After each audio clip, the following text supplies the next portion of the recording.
నమస్కారం, HCV news కు స్వాగతం. ముందుగా ముఖ్యాంశాలు. అజెండా అంశాలు ఆమోదం. అర్థంతరంగా ముగిసిన కౌన్సిల్ సమావేశం. టీడీపీ కౌన్సిలర్ల ఆందోళన. కేంద్రం ప్రవేశపెట్టిన నూతన న్యాయ చట్టాలు అమలు విషయంలో ఆలోచన చేయాలి. సీనియర్ న్యాయవాది దర్శి శివకోటేశ్వరరావు. ముగిసిన మలేరియా మాసోత్సవాలు. అవగాహన దిశగా అధికారులు. అవినీతి రహిత భారతదేశమే లక్ష్యంగా అవినీతి తిమింగళాల చిట్టా తీయబోతున్నట్లు కేంద్ర గ్రామీణాభివృద్ధి సహాయ శాఖ మంత్రి డాక్టర్ పెమ్మసాని చంద్రశేఖర్ అన్నారు. కేంద్ర సహాయ మంత్రిగా బాధ్యతలు చేపట్టిన పెమ్మసాని చంద్రశేఖర్ శనివారం తొలిసారిగా తమ జన్మస్థలమైన తెనాలి మండలం బురిపాలెం గ్రామానికి చేరుకున్నారు. ఈ క్రమంలో పెమ్మసాని చంద్రశేఖర్కు కూటమి నాయకులు పలు కోణంలో ఘన స్వాగతం పలికారు. బుర్రిపాలెం గ్రామ శివార్లో వెస్ట్బెరీ స్కూల్ ప్రాంగణంలో తన తండ్రి విగ్రహానికి పూలదండలు వేసి నివాళులర్పించిన మంత్రి చంద్రశేఖర్కు గ్రామ శివార్లో రైతులు తమ సమస్యను వివరించారు. రైతులు పొలాల్లోకి వెళ్ళడానికి సరైన దారి లేక ఇబ్బందులు పడుతున్న తీరును స్వయంగా పరిశీలించి అనంతరం గ్రామంలోని కళ్యాణ మండపం ఏర్పాటు చేసిన ఆత్మీయ సమావేశంలో మంత్రివర్యులు పెమ్మసాని చంద్రశేఖర్ తన మనోభావాలను గ్రామస్తులతో పంచుకున్నారు. ఎంతో ఇష్టంగా గ్రామీణాభివృద్ధి శాఖను ఎంచుకున్నారని, ఆ దిశగా అభివృద్ధికి తమ శక్తి మేర కృషి చేస్తానని అన్నారు. తన విజయంలో భాగస్వాములైన జనసేన పార్టీ శ్రేణులకు, నాయకులకు, మాజీ మంత్రి ఆలపాటి రాజప్రసాద్కు, తెలుగుదేశం పార్టీ శ్రేణులకు ప్రత్యేక ధన్యవాదాలు తెలిపారు. అదేవిధంగా ముఖ్యమంత్రి చంద్రబాబుకు, లోకేష్కు రుణపడి ఉంటానని అన్నారు. ఈ క్రమంలో గ్రామంలో సూపర్ స్టార్ కృష్ణ విగ్రహానికి పూలదండలు వేసి నివాళులర్పించారు. కార్యక్రమంలో గ్రామంలోని టీడీపీ, జనసేన పార్టీ నాయకులు, కార్యకర్తలు, చంద్రశేఖర్ అభిమానులు పాల్గొన్నారు.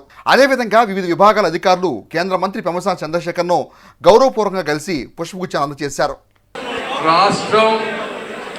గుంటూరు జిల్లా తెనాలి, బురిపాలెం అన్నిటి మీద ఉండే విధంగా 5 సంవత్సరాలు కష్టపడి చేస్తానని మీకు ఇంత ముందు నుంచి చెప్తా ఉన్నాను, మళ్ళీ చెప్తా ఉన్నాను. ఆ ప్రక్రియలో భాగంగానే మొన్న రైల్వే శాఖ మంత్రి గారితో కలిశాను నేను. ఆయన కూడా నాలాగనే చిన్న గ్రామం నుంచి వెళ్ళి ఆయనకు కూడా ఐఏఎస్లో మంచి ర్యాంక్, 27th ర్యాంక్. నా ఎంసెట్లో 27th రాగానే ఆయన కూడా అమెరికా వెళ్ళి చదువుకొని వచ్చిన వ్యక్తి, మంచి వ్యక్తి. 10 నిమిషాలు కనపడి వెళ్దామంటే గంట సేపు మాట్లాడుకున్నాం. మాట్లాడిన తర్వాత గుంటూరు జిల్లాకి కావాల్సిన రైల్వే ప్రాజెక్టులన్నీ కూడా చేసి పెడతానన్నారు. ఈరోజు పేపర్లో చూస్తుంటారు శంకర్ విలాస్ బ్రిడ్జ్. మరి ఇక్కడ ఉన్న వాళ్ళకి ఎంతమందికి తెలుసో తెలియదు కానీ అది 70 సంవత్సరాల కళ గుంటూరు ప్రజలకి. తప్పనిసరిగా అవే కాకుండా మిగిలిన రైల్వే బ్రిడ్జెస్ అన్నీ కూడా డిపిఆర్లు అన్నీ చేయించి, ఫాలో అప్ చేయించి, మొట్టమొదటిగా కార్యక్రమం తీసుకొని అవన్నీ చేసే ప్రక్రియ తీసుకుంటాం. అదే కాకుండా ప్రతి ఒక్క మినిస్టర్ తోటి వెళ్ళి కలిసి గత 5-10 సంవత్సరాల్లో తెలుగు రాష్ట్రం, తెలుగు జాతి ఎంత నష్టపోయిందో లెక్కలతో సహా చెప్పి వాళ్ళ అభిమానంతో సాధ్యమైనంత వరకు ఏ రాష్ట్రానికి తీసుకురానటువంటి ప్రాజెక్టులు కానీ ఇంకోటి కానీ తెచ్చే కార్యక్రమం కూడా నిరంతరం కృషి చేస్తానని కూడా మీ అందరికీ తెలియజేసుకుంటా ఉన్నాను. రూరల్ డెవలప్మెంట్ అంటే మీకు తెలియదే ఉంది. గ్రామాలు ఇవి కావాలని మనమే అడిగి తీసుకున్నటువంటి మినిస్టర్. ఎందుకంటే గ్రామాల్లో రోడ్లు కానీ, లేకపోతే పేదవాళ్ళకి ఇళ్ళు కానీ, అదేవిధంగా పేద మహిళలు స్కిల్ డెవలప్మెంట్ చేసుకొని స్వయం ఉపాధి తెచ్చుకునే విధంగా కొత్త ప్రోగ్రాం ఒకటి తీసుకొచ్చారు. లక్పతి దీదీలని, సెల్ఫ్ హెల్ప్ గ్రూప్స్ అని. ఈ మూడింటిని కూడా సమన్వయం చేసుకొని ముఖ్యంగా ఈ రాష్ట్రంలో మన ఈ గ్రామీణ ప్రాంతాన్ని ఏ విధంగా అభివృద్ధి చేయాలో అవి కూడా ఆలోచిస్తాం. బడ్జెట్లు చాలా ఎక్కువ ఉన్నాయి, ఇబ్బంది ఏమి లేదు. పేదవాళ్ళకి ఇళ్ళు అయితే చేయగలిగినటువంటి పరిస్థితి తప్పనిసరిగా ఉంది. మీరు కూడా మన గ్రామంలో ఏ రోడ్లు కావాలో, లేకపోతే ఇళ్ళు లేని వారు ఎవరున్నారో కూడా లిస్టులు ఇస్తే ఈ గ్రామం కానీ చుట్టుపక్కల గ్రామంలో కానీ చేయించే బాధ్యత కూడా మేము తీసుకుంటూ ఉంటాం. ఇవన్నీ కాకుండా మనకున్నటువంటి నాలెడ్జ్ కానీ, కష్టాన్ని కానీ దేశం కోసం ఉపయోగిస్తాం. టెలికమ్యూనికేషన్స్ కానీ, ఇంకో దానికి కానీ. దేశంలో కరప్షన్ పోయే విధంగా ల్యాండ్ రికార్డ్స్ అనేది కూడా నా దగ్గరే ఉంది. ల్యాండ్ రికార్డ్స్ మొత్తం సెంట్రలైజ్ చేస్తాం. ప్రతి వ్యక్తికి ఈ రాష్ట్రంలో, ఈ దేశంలో ఎక్కడెక్కడ భూములు ఉన్నాయో పెమ్మసాని అని కొడితే లిస్టు మొత్తం వచ్చే విధంగా చేస్తాం. వచ్చే 3 సంవత్సరాల్లో చేసి అవినీతి అధికారులు, అవినీతి రాజకీయ నాయకుల చిట్టా మొత్తం కూడా తీసే విధంగా ఒక విప్లవాత్మకమైనటువంటి మార్పు తీసుకురాబోతా ఉన్నాం. అది మీరందరూ గర్వపడాల్సింది. అది మన గురిపాదం నుంచే జరగబోతోంది అనేది. అదేవిధంగా మీ అందరికీ నేను 1కి 10 సార్లు చెప్పాను, ఎక్కడ మచ్చలేని జీవితంతో మన వాళ్ళందరూ కూడా గర్వంగా చెప్పుకునే విధంగా నా ఆలోచన కానీ ప్రవర్తన కానీ ఇంకోటి కానీ ఉంటుంది. తప్పకుండా మీరందరూ గర్వపడే విధంగా నేను చేస్తానని తెలియజేసుకుంటూ, ఇంతటి అభిమానాన్ని చూపించిన మీ అందరికీ కూడా మరొక్కసారి హృదయపూర్వక కృతజ్ఞతలు తెలుపుకుంటున్నాను. ఇవన్నీ కాకుండా చుట్టుపక్కల ప్రాంతంలో చక్రాయపాలెం కానీ ఇంకొక ఏరియాలో కానీ పవన్ కళ్యాణ్ గారి అభిమానులు కానీ అందరూ కూడా ఏకతాటిపైకి వచ్చి అఖండ మెజారిటీతో గెలిపించారు. దానికి పవన్ కళ్యాణ్ గారికి కష్టపడినటువంటి ఈ అఖండ మెజారిటీ తీసుకురావడంలో పాత్ర పోషించినటువంటి రాజా గారికి కానీ, ఎందుకంటే ఆయన టికెట్ రాకపోయినా కూడా ముందుండి ఎలక్షన్ అంతా చేశారు.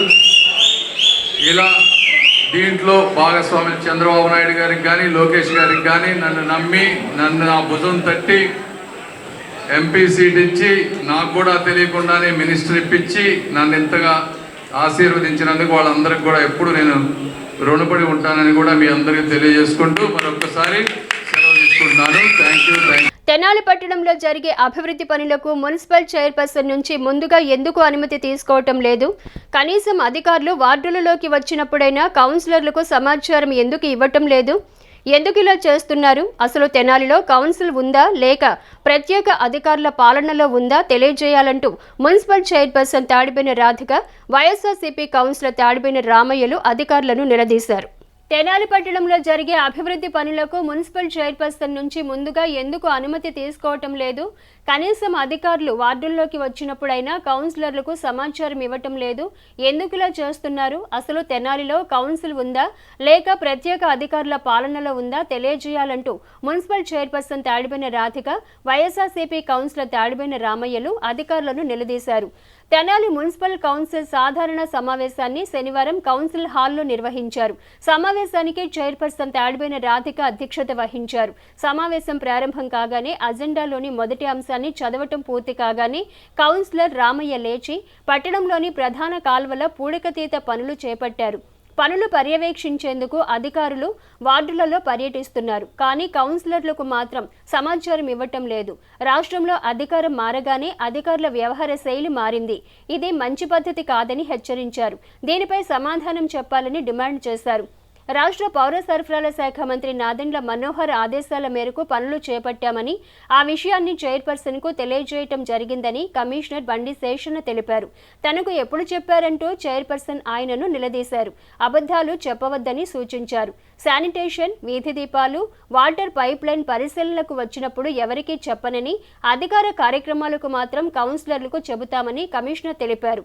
ఇంతలో టీడీపీ కౌన్సిలర్లు పసుపులేటి త్రిమూర్తి లేచి ఒకే అంశంపై ఎందుకు ఇంతసేపు మాట్లాడతారని రెండవ అంశానికి వెళ్లాలని సూచించారు.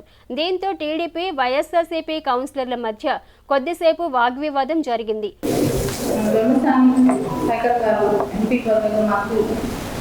స్వీకరించారు. అలానే మన తెలంగాణ శాసనసభ్యులుగా మన నాగల్ మనోహర్ గారు మంత్రివర్యులుగా పదవిని స్వీకరించారు. వాళ్ళందరికీ నా కృతజ్ఞతలు తెలియజేస్తున్నాను. శుభాకాంక్షలు కూడా మీటింగ్ స్టార్ట్ చేయడం కోరుతున్నాను. ఈ షిఫ్ట్ కార్యక్రమం ఎక్కడెక్కడ తెస్తున్నారు? మరి ఆ వార్డులో నుంచి కౌన్సిల్ సభ్యులుగా తెలియపరుస్తున్నారా? ఏదైనా దశ మీ ద్వారా మరి కమిషనర్ గారు అడుగుతున్నాను. షిఫ్ట్ కార్యక్రమం గత వారం రోజుల నుంచి జరుగుతుంది. గత 15 రోజుల నుంచి జరుగుతుంది. దాంట్లో జంపన కాలువ, ఇరిగేషన్ కాలువ, ఈస్ట్ కెనాలు దాదాపు 7 వర్క్లు ఆల్రెడీ టేకప్ చేశాము. ఆల్రెడీ వార్డు నెంబర్లు తెలియజేసి ప్రత్యేక అధికార పరిపాలన, కౌన్సిల్ పరిపాలన, లోకల్ బాడీస్లో కౌన్సిల్ ఉందా లేదా? కౌన్సిల్ సభ్యులకి అంటే మాకేమైనా అధికారాలు ఉన్నాయా లేవో మాకు అర్థం కాదు. మాకెవరు కూడా ఇంటిమేషన్ లేకుండా ఇది స్పెషల్ ఆఫీసర్ పరిపాలన లేదా కౌన్సిల్ అథారిటీ ఉందా మాకు అర్థం కాదు అధ్యక్ష. దీని ప్రకారంగా మీరు మాట్లాడతారు? మున్సిపల్ చట్టం 1965 ప్రకారంగా సెక్షన్ 53, 58 ఈ గ్యాప్ ఎందుకు మాకు చెప్పండి అధ్యక్ష. వాళ్ళు అట్లా కాదు, కౌన్సిల్ ఉన్నప్పుడు అసలు ఎవరు పెట్టారు ఎగ్జిక్యూటివ్ అథారిటీ ఏంటి? ఇక్కడ ఆల్రెడీ మీకు మీరు నిర్ణయాలు తీసుకుంటే కౌన్సిల్ ఎందుకు? మీకు మీరు నిర్ణయాలు తీసుకుంటే కౌన్సిల్ ఎందుకు? గౌరవ శాసనసభ్యులుగా ఈ విధంగా డిస్కషన్ అయింది, ఈ విధంగా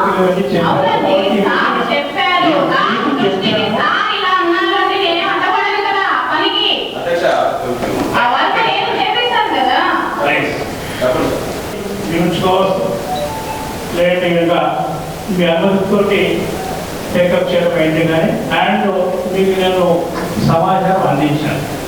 పాటికాల్వ, మరలాది, జంపని ఇలాంటివన్నీ కూడా అండ్ మాయేశ్వరుడు ఏరియాలు అండ్ ఇవన్నీ కూడా చేయమన్నారండి. అందువల్ల ఈ సందర్భంగా చేస్తామండి అన్నారు.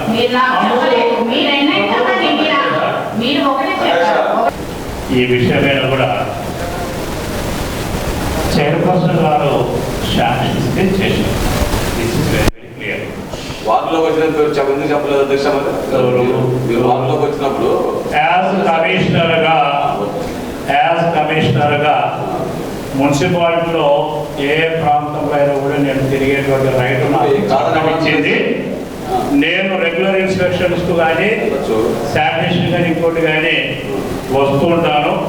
నేను ప్రతిరోజు వచ్చిన ప్రతిసారి వార్డు మెంబర్స్తో నాది రొటీన్ ఇన్స్పెక్షన్. ప్రతిసారి ఇన్ఫర్మేషన్ ఇచ్చే రావాలా, పర్మిషన్తోనే రావాల్సి ఎక్కడ లేదు. స్పెసిఫిక్ ఇష్యూస్, ఒక పర్టికులర్ ఇష్యూ ఏదో ఉంది అంటే కనుక వార్డు మెంబర్స్ కలిసి తిరుగుతున్నాం. అంతలో రండ్రంగ చౌక్ వద్ద ఉన్న దివంగత ముఖ్యమంత్రి డాక్టర్ వైఎస్ రాజశేఖర రెడ్డి విగ్రహం వద్ద మున్సిపల్ నిధులతో ఎలా అభివృద్ధి చేస్తారని టీడీపీ కౌన్సిలర్లు ప్రశ్నించారు. విగ్రహానికి అనుమతులు ఉన్నాయా లేదా అని తెలియజేయాలని, తాము అంశంపై ఇచ్చిన డీసెంట్పై ఎలాంటి నిర్ణయం వచ్చిందో తెలియజేయాలని కోరారు. వైఎస్ఆర్సీపీ కౌన్సిలర్ పేరం సంజీవరెడ్డి లేచి 2010లో అప్పటి శాసనసభ ఉపసభాపతి, నేటి రాష్ట్ర మంత్రి నాదెండ్ల మనోహర్ డాక్టర్ వైఎస్ఆర్ విగ్రహ ఏర్పాటుకు అనుమతులు ఇచ్చారని, దానిని కొండవీటి సేవా సమితి వారు సొంత నిధులతో ఏర్పాటు చేయటం జరిగిందన్నారు. విగ్రహం ఉన్న ప్రాంతాన్ని ఆహ్లాదకరంగా మార్చేందుకు మున్సిపాలిటీ నిధులు వెచ్చించిందని చెప్పారు. ఇంతలో కమిషనర్ లేచి విగ్రహ అనుమతులు, డీసెంట్ విషయాన్ని రికార్డులు చూసి వచ్చే సమావేశంలో తెలియజేస్తానని చెప్పారు. అయినా శాంతించని టీడీపీ కౌన్సిలర్లు గ్రామీణ ప్రాంతంలోని అభివృద్ధి పనులకు మున్సిపల్ నిధులు ఎలా కేటాయిస్తారని వాదనకు దిగారు. ఇంతలో వైఎస్ఆర్సీపీ కౌన్సిలర్ తాడిబోయిన రామయ్య లేచి అజెండాలోని అన్ని అంశాలు ఆమోదిస్తున్నట్లు తెలిపారు. దీంతో చైర్పర్సన్ సమావేశాన్ని ముగించారు. దీనికి నిరసనగా టీడీపీ కౌన్సిలర్లు పోడియం ముందు బైఠాయించి కొద్దిసేపు నిరసన తెలియజేశారు. వైసీపీ గవర్నమెంట్లో వాళ్ళు చేసిన అధికార దుర్వినియోగాన్ని ఈరోజు మేము కౌన్సిల్లో ఎండగడుతుంటే చైర్మన్ గారు మొత్తం ఆమోదించుకుని ఏజెండాల అంశాలని రెండో అంశం జరగకముందే ఆమోదించుకొని కౌన్సిల్ నుంచి వెళ్ళిపోవడం జరిగింది. మున్సిపల్ నిధుల్ని ఇలా ఎన్ని రోజులు, ఎన్నిసార్లు, ఎన్ని సంవత్సరాల నుంచి వీళ్ళు మన మున్సిపల్ నిధుల్ని దుర్వినియోగపరిచారో ఈరోజు వారు వెళ్ళిపోయిన విధానమే వాళ్ళ యొక్క నిధుల దుర్వినియోగానికి నిదర్శనం. పంచాయతీ కటారం పంచాయతీకి మన మున్సిపల్ నిధుల్ని వీళ్ళు 1 కోటి రూపాయల దాకా వాడారు. విగ్రహాలకని, ఫుట్పాత్లకని, వీటన్నిటికీ ఈశ్వర్ కాలేజ్ దగ్గర, నాయకుడి దగ్గర నుంచి అది కటువర పంచాయతీ. ఆ పంచాయతీ సంబంధించిన అక్కడ ఉన్న పనులన్నిటికీ మన మున్సిపాలిటీ నిధుల్ని 1 కోటి రూపాయల దాకా వీళ్ళు వాడారు. అది ఎటువంటి పరిస్థితుల్లో వాడకూడదని కమిషనర్ గారే చెప్తున్నారు. అధికారులు నిజాలు చెప్తున్నారని చెప్పి అధికారుల మీద వీళ్ళ యొక్క దౌర్జన్యాన్ని ఈరోజు చూపించారు. అధికారుల మీద దౌర్జన్యం చేసే పరిస్థితి ఈరోజు ఏర్పడింది. కమిషనర్ గారు అన్ని నిజాలే చెప్తున్నారని చెప్పి కమిషనర్ గారి మీద వీళ్ళ యొక్క అక్కసులు వెళ్ళబుర్చి సభని వాయిదా వేసుకొని వెళ్ళిపోయారు. వీళ్ళ దౌర్జన్యం అనేది ఎల్లకాలం సాగదు. ప్రజలు గమనిస్తున్నారు, పేపర్లో వచ్చేస్తుంది ఏ విధంగా మీరు దౌర్జన్యం చేశారో, ఏ విధంగా నిధులు మీరు పక్కదో పట్టించారో అనేది పేపర్లో పడటం జరిగింది. దీనిలో 6వ అంశంలో గతంలో జగనన్న కాలనీలు అని చెప్పేసి వాటికి పట్టాల కార్యక్రమం అని చెప్పేసి ప్రభుత్వం సాదాసీదాగా అధికారులు ఎవరైనా సరే వారికి ఎవరైతే అర్హత ఉందో వాళ్ళకి పట్టాలు ఇస్తారు. ఇది సర్వసాధారణం. ప్రత్యేకంగా 2 సార్లు వీళ్ళు ప్రభుత్వం ఈ యొక్క కార్యక్రమాన్ని ప్రభుత్వం యొక్క కార్యక్రమంగా కాకుండా వాళ్ళ పార్టీ తరపున కార్యక్రమాన్ని వ్యక్తిగతంగా ప్రభుత్వం యొక్క ప్రజాధనం దాదాపు 18 లక్షల రూపాయలు దుర్వినియోగం అయ్యేటువంటి పరిస్థితి. మున్సిపల్ నిధులు 18 లక్షల రూపాయలు దీనికి అయినటువంటి ఖర్చు కోసం ఇవన్నీ ఎక్కడ అడుగుతామా అని చెప్పేసి రేపు మళ్ళీ ఏ రకంగా దీన్ని మనం చెప్పాల్సి వస్తుందో అని చెప్పేసి ఈ రోజున ప్రతి అంశంలో కూడా ఎక్కడ చర్చ జరగనీయకుండా వెళ్ళిపోయినటువంటి పరిస్థితి. అమరవీరుల స్తూపాల దగ్గర రాజశేఖర రెడ్డి గారి విగ్రహం ఏర్పాటు చేశారు. దానికి గత కౌన్సిల్లో 25 లక్షల రూపాయలు అభివృద్ధి నిధుల కింద పార్కు అని చెప్పేసి వాళ్ళు తెలియజేశారు. కౌన్సిల్లో ఎజెండాలో ఏ రోజు కూడా పార్కు అని ఉద్దేశించి ఎక్కడ చేయాల. అమరవీర స్తూపాల దగ్గర ఎవరూ కూడా ఎటువంటి కార్యక్రమాలు చేయడానికి వీల్లేదు. అది ప్రజల యొక్క హక్కు. అది అలాంటి ప్రాంతంలో ఎటువంటి యాక్టివిటీస్ చేయడానికి ఎటువంటి వీలు లేదు. అలాంటి దానిలో రాజశేఖర రెడ్డి విగ్రహం పెట్టారు. ఈ రోజుకి దానికి పర్మిషన్ లేదు. దానికి 25 లక్షల రూపాయలు కేటాయించారు. ఇది మీరు కట్టడానికి వీల్లేదు. అక్కడ 10 లక్షల రూపాయలు ప్రజాధనం దుర్వినియోగం అవుతుంది. ఆ డబ్బును మీరు వేస్ట్ చేయొద్దని చెప్పి గతంలో కూడా మేము తెలియజేసి డీసెంట్ ఇచ్చాం. దాన్ని అడుగుతున్నా కూడా దాన్ని కూడా పరిగణలోకి తీసుకోకుండా ఇవాళ ఎక్కడ మీకు చెప్పాల్సి వస్తుందో అని చెప్పేసి ఎజెండాలో ఉన్న అన్ని అంశాలు కూడా ఆమోదం అని చెప్పేసి ఇవాళ వెళ్ళిపోయినటువంటి పరిస్థితి.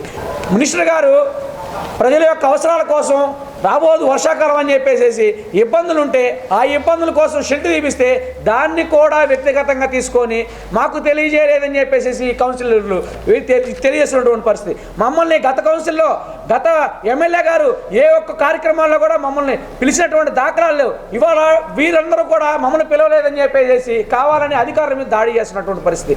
అందరూ కూడా ప్రజలందరూ కూడా గమనించండి. ఈ యొక్క దుర్మార్గం ఈ యొక్క వైఎస్ఆర్ పార్టీ ఇప్పటికీ విధానాలు మారలేదు. ఇంకా రాబో రోజుల్లో కూడా ఇదే రకంగా ఉంటే ఒక కౌన్సిలర్గా కానీ ఒక పంచాయతీ మెంబర్గా కానీ గెలిచేటువంటి దాఖలాలు ఉండవని ప్రజలందరూ కూడా ఈ విషయాన్ని గమనించాలని తెలియజేస్తున్నారు. సమావేశంలో వైస్ చైర్మన్లు Malepatti Hariprasad, Attota Nagaveni, assistant commissioner Anusha, in charge ME Srinivasarao, కౌన్సిలర్లు, కోఆప్షన్ సభ్యులు, వివిధ విభాగాల మున్సిపల్ అధికారులు పాల్గొన్నారు. ఈ రోజున తెనాలిపట్నంలోని సాధారణ సమావేశం ఎజెండాలో ఉన్న అంశాలు 27 అంశాలు ఆమోదించడం జరిగింది. ఈ ఎజెండాలో అంశం కాకుండా వేరే పేపర్లో అంశాలను అడగడం జరిగింది. అలానే మేము తెనాలిపట్నంలో మేము కానీ అలానే మన మంత్రి గారైన నాజర్ మనోహర్ గారు కానీ మేము పార్టీ అని కాకుండా మేము కలిసిమెలిసిగా ప్రజలకు సమస్య లేకుండా 40 వార్డుల్లో ఎక్కడైనా సరే రోడ్స్ కానీ డ్రైన్స్ కానీ శానిటేషన్ విషయంలో కానీ మేము వాళ్ళతో పాటు కలిసిమెలిసి ఉండి ప్రజలకి అందుబాటులో ఉంటూ ఈ ప్రజలకి ఎలాంటి ఇబ్బంది కలగకుండా చేస్తామని ప్రజలందరికీ కూడా చెప్పడం జరిగింది. అలానే శానిటేషన్ ఇంకా మెరుగుపరుస్తామని రాబోయే రోజుల్లో అభివృద్ధి చేస్తామని కోరుకుంటూ సెలవు. కేంద్ర మంత్రిగా పదవి బాధ్యతలు చేపట్టి తొలిసారిగా తన స్వగ్రామమైన బులిపాలెం గ్రామానికి విచ్చేసిన డాక్టర్ పెమ్మసాని చంద్రశేఖర్కు శనివారం అడుగడుగున ప్రతి గ్రామంలోనూ తెనాలిపట్నంలో పలు కూడల్లోనూ టీడీపీ జనసేన పార్టీ శ్రేణులు బ్రహ్మనాదం పడుతూ ఆత్మీయ స్వాగతం పలికారు. తొలిసారిగా కేంద్ర సహాయక మంత్రి బాధ్యతను చేపట్టి తెనాలికి విచ్చేసిన డాక్టర్ పెమ్మసాని చంద్రశేఖర్కు తెనాలిపట్నంలో ఘన స్వాగతం లభించింది. సంఘం జాగనముడి, అంగలకుదురు గ్రామాల్లో అభిమానులు ఆయనకు ఆత్మీయ స్వాగతం పలికారు. అదేవిధంగా తెనాలిపట్నంలో మార్కెట్ సెంటర్, బురిపాలెం రోడ్డులోని శివాజీ చౌక్లో గల కాళీమాత ఆలయంలో పెమ్మసాని చంద్రశేఖర్ ప్రత్యేక పూజలో పాల్గొని అమ్మవారి ఆశీస్సులు అందుకున్నారు. ఆలయ కమిటీ చైర్మన్ గుమ్మడి రమేష్, కమిటీ సభ్యులు ఆత్మీయ స్వాగతం పలికారు. అనంతరం మున్సిపల్ డంపింగ్ యార్డ్ ద్వారా ఎదుర్కొంటున్న సమస్యలను ఆ ప్రాంత వాసులు మంత్రివర్యులు పెమ్మసాని చంద్రశేఖర్ దృష్టికి తీసుకొచ్చారు. బురిపాలెం గ్రామం వరకు కేంద్ర సహాయ మంత్రి పెమ్మసాని చంద్రశేఖర్కు అభిమానులు ఘన స్వాగతం పలికారు. జూలై 1వ తేదీ నుండి అమల్లోకి రానున్న కేంద్ర న్యాయ చట్టాల తీరుతెన్నులపై ప్రముఖ న్యాయవాది దర్శి శివకోటేశ్వరరావు మీడియాకు వివరించారు. శనివారం తమ కార్యాలయంలో ఏర్పాటు చేసిన మీడియా సమావేశంలో దర్శి శివకోటేశ్వరరావు మాట్లాడుతూ కేంద్రం ద్వారా జూలై 1 నుండి అమల్లోకి రానున్న 3 చట్టాలలో ఉన్న వివిధ అంశాలను వివరించారు. జీరో ఎఫ్ఐఆర్ పద్ధతి బాగుందని చెప్పారు. యువకులను నమ్మబలికించి యువతను మోసం చేస్తే చోటు చేసుకునే పరిణామాలను వివరించారు. నూతన న్యాయ చట్టాలలో ప్రయోజనాలు ఉన్నాయని, నష్టాలు ఉన్నాయని, కొంత గడువు తీసుకుని మేధావుల సూచనలు సలహాలు కూడా తీసుకుని అప్పుడు ప్రవేశపెట్టాలని కోరారు. సమావేశంలో Ravuri Sivashankarrao, Abdul Arif, Somaiah Sastry, Vaka Perireddy, Kommu Abraham Lincoln, Cherukuri Sivaramaiah, Y Ramesh తదితరులు ఉన్నారు. రేపు సాయంత్రం 12 గంటల తర్వాత సెంట్రల్ గవర్నమెంట్ ఈ మధ్యలో చేసిన 3 చట్టాలు, క్రిమినల్ చట్టాలు అమల్లోకి వస్తాయి. ఇంతకుముందు ఉన్న చట్టాలు సిఆర్పిసిని, ఐపీసీని, ఎవిడెన్స్ యాక్ట్ని, వీటిని యొక్క పేర్లు మార్చారు. కానీ దాదాపు ఆ సెక్షన్స్ అటు ఇటు మారినాయి, కానీ దాంట్లో పెద్ద తేడా లేదు. దీంట్లో కల్పించిన మంచి అవకాశం ఏంటంటే జీరో ఎఫ్ఐఆర్, అలానే ఎలక్ట్రానిక్ ఈఎఫ్ఐఆర్. జీరో ఎఫ్ఐఆర్ అంటే ఒక వ్యక్తిని ఇక్కడ కొత్తపేటలో ఎవరైనా కొడితే ఆయన భయపడి వాళ్ళ ఊరు వెళ్ళిపోతాడు. కానీ ఇదివరకు ఉన్న చట్ట ప్రకారం ఇక్కడే ఇవ్వాలి ఎఫ్ఐఆర్. కానీ ఇప్పుడు వాళ్ళ ఊర్లో కూడా ఇచ్చుకోవచ్చు. అక్కడ పోలీస్ స్టేషన్ వాళ్ళు దాన్ని జీరో ఎఫ్ఐఆర్ కింద కట్టి ఇక్కడ పంపిస్తారు. రెండోది ఎలక్ట్రానిక్ ఎఫ్ఐఆర్. మనం వాట్సాప్ ద్వారా లేకపోతే మెయిల్ ద్వారా ఇంకా వేరే రకాలుగా కూడా మనం ఎఫ్ఐఆర్ పోలీస్ స్టేషన్ పంపించి ఆ కేసుని రిజిస్టర్ చేసుకోవచ్చు. అలా పంపిన తర్వాత 3 రోజుల్లోపు ఆ వ్యక్తి ఆ పోలీస్ స్టేషన్కి వెళ్ళి మొత్తం సమాచారం ఇచ్చి సంతకం పెట్టాలి. ఒకవేళ ఆ వ్యక్తి వెళ్ళకపోతే ఆ ఎఫ్ఐఆర్ ఏమవుతుంది, ఒకవేళ ఆ వ్యక్తి చనిపోతే ఆ ఎఫ్ఐఆర్ని ఎలా చేయాలి అనే క్లారిటీ మాత్రం చట్టం ఇవ్వలేదు. ఇకపోతే ఇంతకుముందు ఆత్మహత్య నేరం ఉండేది. దీంట్లో ఆత్మహత్య అనే దాన్ని తీసేసి కేవలం ప్రభుత్వ అధికారులను బెదిరిస్తానికి ఆత్మహత్య చేసుకోబోతుంటే దాన్ని మాత్రమే అటెంప్ట్ ఆత్మహత్య కింద తీసుకున్నారు. అది చాలా తప్పు. బలవంతుడు వీళ్ళని భయపెట్టి వాళ్ళు ఆత్మహత్య చేసుకోకపోయినా కూడా అది కూడా నేరం కింద తీసుకోవాలి.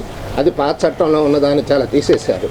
ఒక వ్యక్తి ఎవరినైనా సరే పెళ్లి చేసుకుంటానని నమ్మించి వాళ్ళతో కనుక శారీరక సంబంధం పెట్టుకొని ఆ తర్వాత పెళ్లి చేసుకోకపోతే కనుక వాళ్ళకి జీవితకేద పడే అవకాశం ఉంది. అమ్మాయి ఇష్టపడి ఆ సంబంధం పెట్టుకుంది కాబట్టి వాళ్ళని శిక్షించక్కర్లేదని ఇప్పుడు దాకుండేది. కానీ ఈ చట్టంలో పెళ్లి చేసుకుంటానని నమ్మించి చేసిన వాళ్ళకి ఇది ఉందన్నమాట. ఈ చట్టంలో అడల్టరీ అనే దాన్ని తీసేశారు. ముఖ్యంగా అసలు ఈ కొత్త చట్టాల్లో ఉన్న అసలైన లోపం ఏంటంటే ఒక వ్యక్తి కనుక పోలీస్ స్టేషన్కి వెళ్ళి ఎఫ్ఐఆర్ రిజిస్టర్ చేయకపోతే కోర్టుకి వెళ్ళి ఎఫ్ఐఆర్ రిజిస్టర్ చేయించుకొని ఆ కేసుని పోలీస్ స్టేషన్కి రిఫర్ చేయించి అలా మామూలు ప్రజా న్యాయం పొందేవాళ్ళు. ముఖ్యంగా అసలు ఈ కొత్త చట్టాల్లో ఉన్న అసలైన లోపం ఏంటంటే ఒక వ్యక్తి కనుక పోలీస్ స్టేషన్కి వెళ్ళి ఎఫ్ఐఆర్ రిజిస్టర్ చేయకపోతే కోర్టుకి వెళ్ళి ఎఫ్ఐఆర్ రిజిస్టర్ చేయించుకొని ఆ కేసుని పోలీస్ స్టేషన్కి రిఫర్ చేయించి అలా మామూలు ప్రజా న్యాయం పొందేవాళ్ళు. ఈ చట్టంలో అదేమంటుందంటే ఎవరైనా సరే కోర్టుకు వచ్చి ఎఫ్ఐఆర్ వస్తే ముందు ముద్దాయికి నోటీస్ ఇవ్వాలి. అది కూడా సాక్ష్యం అంతా అయిన తర్వాత మొత్తం నిరూపించినప్పుడు మాత్రమే దాన్ని పంపించాలి అన్నట్టుగా ఉంది. అది చాలా చాలా దుర్మార్గమైన విషయం. ప్రతి గవర్నమెంట్కి వ్యతిరేకంగా కొంచెం మనం గట్టిగా మాట్లాడితే దాన్ని టెర్రరిస్ట్ యాక్ట్ కింద పెట్టే అవకాశంగా వచ్చి ఆ టెర్రరిస్ట్ అనే ఒక చట్టం పెట్టారు. ఇది కూడా చాలా దుర్మార్గమైన చట్టం. మతానికి సంబంధించి లేకపోతే ఒక వ్యక్తిని కనుక మనం దూషించినా కూడా అది కూడా చాలా పెద్ద నేరం కింద ఈ చట్టాల్లో పెట్టారు. ఇలా కొన్ని మంచి ఉన్నాయి, కొన్ని నష్టాలు ఉన్నాయి. ముఖ్యంగా ఈ చట్టాలని ఎల్లుండి నుంచి అమలు చేయమన్నారు, కానీ దానికి సంబంధించిన మెకానిజం అంటే పోలీస్ మాన్యువల్ కానీ రిజిస్టర్లు కానీ అవేమీ మార్చలేదు. మార్చకుండా పాత సిఆర్పిసి, పాత ఐపీసీ కిందే అవన్నీ చేస్తున్నారు. అవి కూడా మార్చినాక మాత్రమే అంతా ఫుల్ రైట్ అయిన తర్వాత మాత్రమే చట్టాన్ని అమలు చేస్తే బాగుంటుంది అనేది మా ఉద్దేశం. రేపు జూలై 1 నుంచి ఐపీసీని వచ్చేసి భారతీయ న్యాయ సంహిత అని, సిఆర్పిసిని వచ్చేసి భారతీయ నాగరిక సురక్షా సంహిత అని, ఇండియన్ ఎవిడెన్స్ యాక్ట్ని భారతీయ న్యాయ సాక్ష్య అధినియం అని చెప్పి కొత్తగా ఈ 3 చట్టాలు తీసుకొచ్చారు. అయితే ఐపీసీలో మొత్తం 515 సెక్షన్లు ఉన్నాయండి. ఈ 515 సెక్షన్లకు 358 సెక్షన్లకి కుదించారు వీటిని.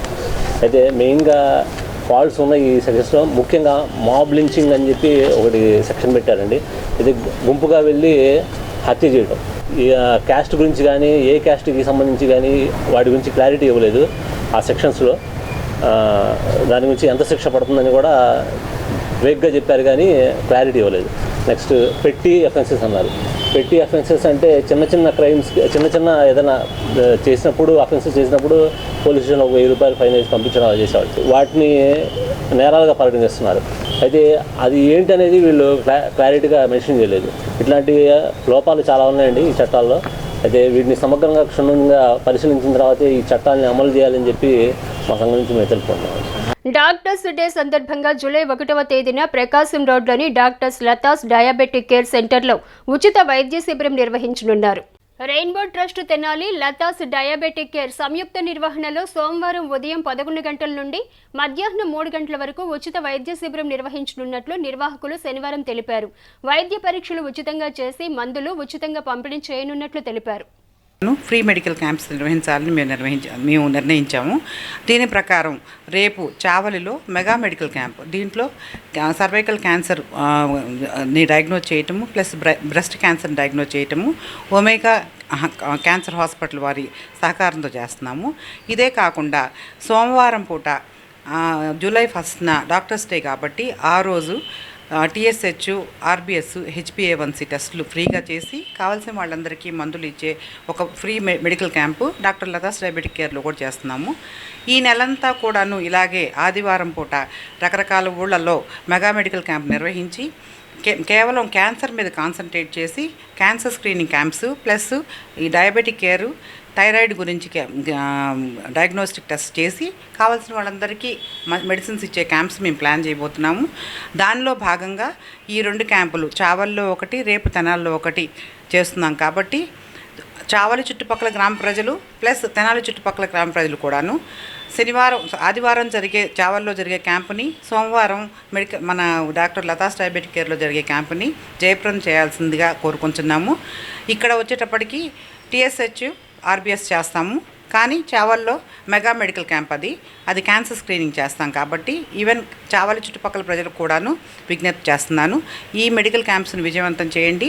ఈ క్యాంప్స్కి శబరి వృద్ధాలయం నుంచి ధర్మకుమార్ గారు స్పాన్సర్ చేసి మమ్మల్ని ముందుకు ప్రోత్సహిస్తున్నారు. ఆయనకి నేను ఎంతో కృతజ్ఞతలు తెలియజేసుకుంటున్నాను.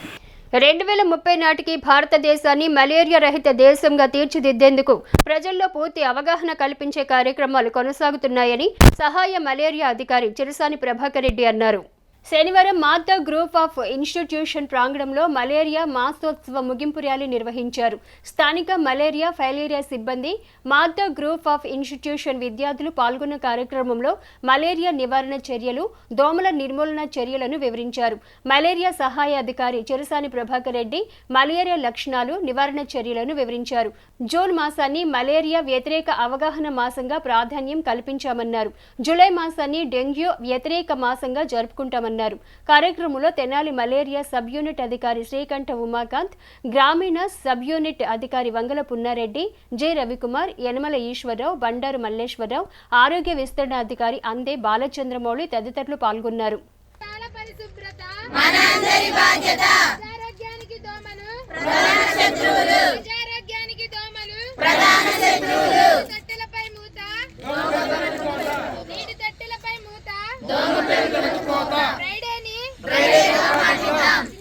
ప్రపంచ సంగీత దినోత్సవం సందర్భంగా ఆదివారం తెనాలి రామకృష్ణ కవి కళాక్షేత్రంలో నిర్వహించే కార్యక్రమాన్ని నిర్వాహకులు శనివారం మీడియాకు వివరించారు.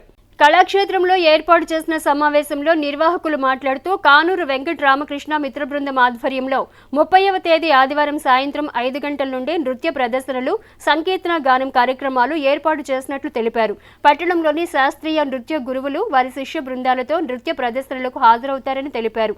ఇదే సభలో సంగీత గురువులకు సత్కారాలు ఉంటాయని కానూరి రామకృష్ణ తెలియజేశారు. సమావేశంలో కొండపి శ్రీనివాసరావు, అందే బాలచంద్రమౌళి, వజ్జుల లక్ష్మీ సునీత పాల్గొన్నారు. రేపు అనగా 30/6/2024 మన తెనాలిలోని రామకృష్ణ కవి కళాక్షేత్రంలో ప్రపంచ సంగీత దినోత్సవం సందర్భంగా స్థానికంగా ఉండే మా కళాకారులందరం కూడా ఒక మంచి కార్యక్రమాన్ని ఏర్పాటు చేసుకున్నాము. ఈ కార్యక్రమంలో మన తెనాల్లో పాడుతున్న అందరూ వివిధ బృందాల వారి యొక్క సంగీత గానం చేస్తారు. అట్లాగే నృత్య ప్రదర్శన ఉంటుంది. ఈ కార్యక్రమం సాయంత్రం 5:30-6 గంటల ప్రాంతాల నుంచి మొదలై రాత్రి 9 దాకా ఉంటుంది. కాబట్టి మన తెనాలి పుర ప్రజలకు అందరికీ విజ్ఞప్తి ఏంటంటే ఈ కార్యక్రమానికి వచ్చి ఈ కార్యక్రమాన్ని చూసి జయప్రదం చేయవలసిందిగా కోరుతున్నాను. ప్రపంచ సంగీత దినోత్సవం సందర్భంగా ఈ నెల 30 తారీఖు అనగా రేపు ఆదివారం సాయంత్రం 5 గంటల దగ్గర నుంచి ఈ కార్యక్రమాలు మాకు ఉత్సవాలు చేస్తున్నాము. ఈ సంకీర్తనను ప్రతివారు విని ఆనందించవలసిందిగా కోరుతున్నాం. ఈ కార్యక్రమంలో సంగీత గురువులు, సంగీత అభిమానులు మరియు తెనాలి పుర ప్రజలు అధికంగా హాజరై ఈ కార్యక్రమాన్ని జయప్రదం చేయవలసిందిగా కోరుతున్నాను. శిశుర్వేతి పశుర్వేతి గానరసం ఫణిహి అన్నారు మన పెద్దలు. అందుకోసమని ఈ కార్యక్రమం మేము అందరం కలిసి సమిష్టిగా ఈ కార్యక్రమం చేయుచున్నాము. అందరూ వచ్చి జయప్రదం చేయవలసిందిగా కోరుతున్నాం. ఓం నమో వెంకటేశాయ. నవ్యాంధ్రప్రదేశ్ నూతన డీజీపీ ద్వారక తిరుమలరావును మా ఏపీ వ్యవస్థాపక అధ్యక్షులు దిలీప్ రాజా మర్యాదపూర్వకంగా కలిసి ఆయనకు శుభాకాంక్షలు తెలిపారు. ఈ సందర్భంగా దిలీప్ రాజా తమ సంస్థ కార్యకలాపాలను డీజీపీ తిరుమలరావుకు వివరించారు. ప్రస్తుతం నిర్మాణంలో ఉన్న జగజ్జీవనరావు చిత్రంలో ప్రధాన భూమిక పోషిస్తున్న మిలిటరీ ప్రసాద్, లాల్ బహదూర్ శాస్త్రి పాత్ర పోషిస్తున్న ఉత్తరప్రదేశ్ నటుడు అమీర్ చౌదరులను డీజీపీ తిరుమలరావుకు పరిచయం చేశారు. తెనాల్లోని మా ఏపీ కార్యాలయాన్ని సందర్శించవలసిందిగా డీజీపీ తిరుమలరావును ఆహ్వానించినట్లు దిలీప్ రాజా తెలిపారు. గాన విదుషీమణి గద్దె వెంకట రామకుమారి నవమ వర్ధంతిని పురస్కరించుకొని హేమాద్రి మ్యూజికల్ అకాడమీ ఆధ్వర్యంలో తెనాల్లోని పెన్షన్ అసోసియేషన్ హాల్ నందు సంగీతోత్సవాలను ఘనంగా నిర్వహించారు. తెనాలి పెన్షన్ అసోసియేషన్ ఏసీ కళ్యాణ మండపంలో ఏర్పాటు చేసిన సంగీత ఉత్సవాల్లో తొలుత పి కనకదుర్గ వారి శిష్య బృందం వీణ కచేరీ ద్వారా ఆహుతులైన శ్రోతలను ఆకట్టుకున్నారు. అనంతరం నిర్వహించిన శాస్త్రీయ సంగీత సభలో ముఖ్య అతిథిగా పాల్గొన్న డాక్టర్ అన్వరపు రామస్వామి సంస్థ నిర్వాహకుల ఆలోచనలు అభినందించారు. వెంకట రామకుమారి పేరిట స్మారక అవార్డును ప్రదానం చేయడం అభినందనీయమని అన్నారు. ఇందుకు ఎంపిక చేసిన అవార్డు గ్రహీతలు రామకుమారి శిష్యరికంలో సంగీత జ్ఞానంలో అంచెలంచెలుగా ఎదిగిన తీరును వివరించారు. సంగీత విద్వాంసులు పాడిబండ్ల జానకి, బివి దుర్గా భవానీలను 2024 సంవత్సరానికి గాను గద్దె వెంకట రామకుమారి స్మారక అవార్డులతో ఘనంగా సత్కరించారు. గాయత్రి మహిళా మండలి కార్యదర్శి శేషురాణి, డాక్టర్ అన్నవరపు రామస్వాములు అవార్డు ప్రదానం చేశారు. అనంతరం బివి దుర్గా భవానీ గాత్ర కచేరీ సభికులను ఆనందించింది. హేమాద్రి చంద్రకాంత్, కేవీ రామకృష్ణలు వాద్య శాఖను అందించారు. హేమాద్రి మ్యూజిక్ అకాడమీ కార్యదర్శి సుజాత తదితర సభ్యులు కార్యక్రమాన్ని పర్యవేక్షించారు.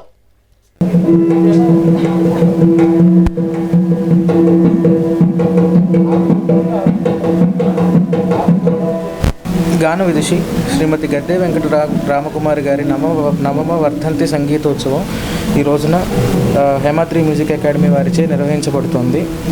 ఇందులో మొదటిగా శ్రీమతి పి కనకదుర్గ వారి శిష్య బృందంచే వీణా కచేరీ జరపబడింది. తరువాత శ్రీమతి గద్దె వెంకట రామకుమారి గారి మెమోరియల్ అవార్డు 2024 అవార్డు గ్రహీతలుగా శ్రీమతి పి జానకి, శ్రీమతి బివి దుర్గాభవాని గారులని సన్మానించి వారికి అవార్డు ప్రదానం చేయడం జరిగింది. తదుపరి అవార్డు గ్రహీత అయిన శ్రీమతి బివి దుర్గాభవాని గారు గాత్ర కచేరీ చేయటం. అకాడమీ వారు ప్రతిష్టాత్మకంగా ఈ సంవత్సరం నుంచి గురువుగారి పేరున గద్దె వెంకట రామకుమారి మెమోరియల్ అవార్డు 2024 ఈ సంవత్సరం నుంచే ప్రారంభం చేశాము.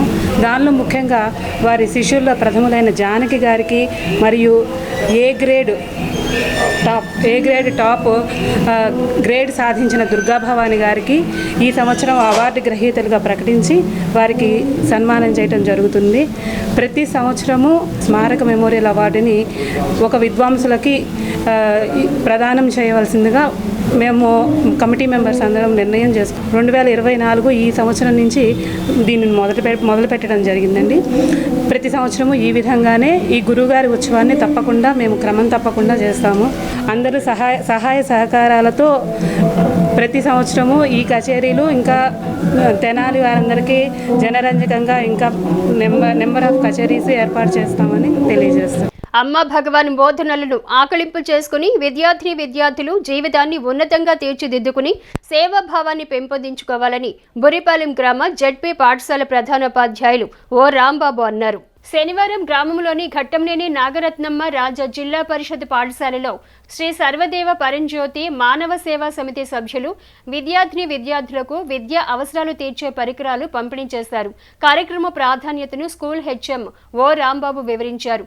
అమ్మ భగవాన్ ఆశయాలను ముందుకు తీసుకువెళ్తున్న సమితి సభ్యులకు ధన్యవాదాలు తెలిపారు.